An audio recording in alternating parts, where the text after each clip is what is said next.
So as you all know, we now have nationwide marriage equality in all 50 states, but Rand Paul thinks that it's a great idea if the government just gets out of marriage.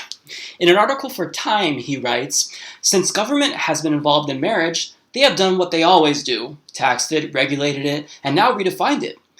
It is hard to argue that government's involvement in marriage has made it better, a fact also not surprising to those who believe government does little right." So he, like many others, has a fundamental misunderstanding of marriage. It's not a religious institution, it's a state-based institution. Otherwise, you wouldn't get these types of federal and state benefits for being married. So marriage is maybe the exception, which even libertarians should acknowledge that you want government involved in that, because let me just name off some of the federal benefits for it. There's social security benefits, taxation benefits, benefits when it comes to immigration, spousal benefits for federal workers, healthcare coverage. So yeah, if you're logical and you want these benefits, then of course you're going to want government involved in your marriage. If it's just a religious institution, then all these benefits get stripped away and they don't matter anymore. How can your church provide you with social security benefits? They can't. So these are protections that are logical that we need. So the problem with Rand Paul and other libertarians is that even though they are correct on some issues, well, they always start with the assumption that government is bad, and then they work their way backwards from that. But you can't do that. There's empirical reality that needs to be examined, okay? So libertarian, it's great in theory to a lot of people, but when it gets to actual empirical reality, well, it's not so good, because we have some examples of that. If you look at Somalia, if you look at Libya, Yemen, well, these are all libertarian paradises, right? Not very stable.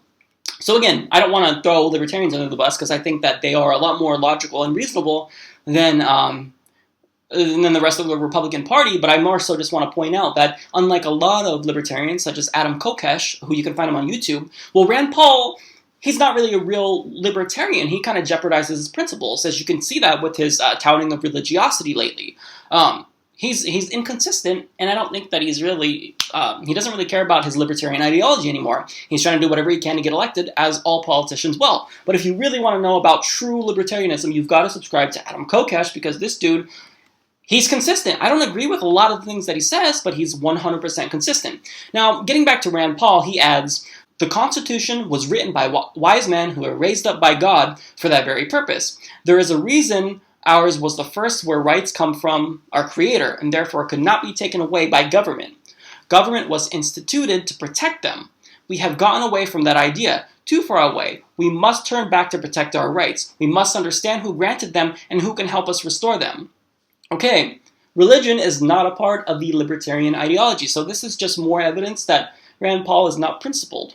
So let's actually examine his claim there, though. He says that our Constitution and our state, it's based on religion, as that's what the founders intended. So let's read what the founders say about religion.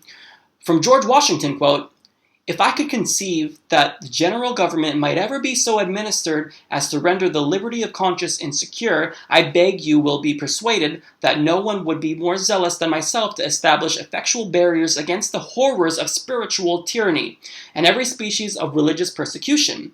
John Adams says, the government of the United States of America is not in any sense founded on the Christian religion. Thomas Jefferson says, question the boldness, even the existence of a God, because if there be one, he must more approve of the homage of reason than that of folded fear. James Madison says, the civil government functions with complete success by the total separation of church and state. Benjamin Franklin says, when a religion is good, I conceive it will support itself, and when it does not support itself, and God does not take care to support it so that its professors are obligated to call for help of the civil power, it's a sign, I apprehend, of it being a bad one. Now guess what? There's more than that. Well, those were just kind of the better ones. So now this is what's frustrating about Rand Paul. One day I'll be super stoked about him because he's filibustering the Patriot Act. He's talking about how our war on drugs is just stupid and it's not working, but then the next day he'll compare universal health care to slavery. And the next day he'll say that marriage equality is offensive to religions.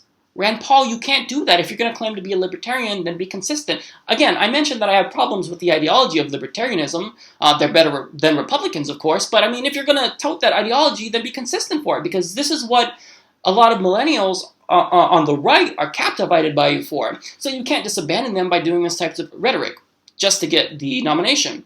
So a question to my viewers. So even though Rand can be a lunatic, is he still the least scary Republican? Because even in spite of this fact, I know that he's doing this for political purposes. It's a calculated move. And I know that he doesn't really agree with it. So would you rather see Rand Paul as opposed to all the other Republicans in the GOP clown car? I would still say, yeah, I think Rand Paul is probably the least scary candidate on the right. At least he's anti-war. At least he wants to end the drug war. There's some great things about him. But again, this is frustrating because he just is completely contradicting everything that he stood for a couple years ago.